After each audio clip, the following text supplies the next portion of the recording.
Maaga mga idol, so di kita sugat sa tunga ng ubasan ano, sa barangay Tumaray tayo, napakalapad ng ubas dire. So ayun, manginas kita mga idol. So ang tuloy lang natin dire, ang mangwa lang kita ng ano ng kapwa-buwa o kiwot ay adlaw naman kita nagpakari di. So yun ano na bang ng adlaw. Taas ng adlaw, so ayun kalapad ng ubas. So yan, mangit manginas kita ini makuha kita ng mga seafoods na ano na sudano no.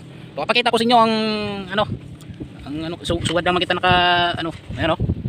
So, mga kita nakabuwa kung paano na hinapon natin. So, let's go. Ari na mga idol, kuha natin no. So, may ganito kita kabilog. So, mapakita ko sino kung paano kahanap ng kabuwa diri sa amon lugar ano. So, pareho ni sinio. Hindi nato di nakita dito di. Ariyo. Na. So, ay kita sa taga video kay di nato ano sino kung paano mag ano lugdugkal o magano. Lulugkaton daw sundang. Yan, may barita no. So, let's go. Yan, yung pisa naman natin may isa kabilog. Araw. Naman na siya. So, kuha natin. Araw. May tayong pa. Ayan oh. Are mga idol oh. Na. Para na sa mga puyos.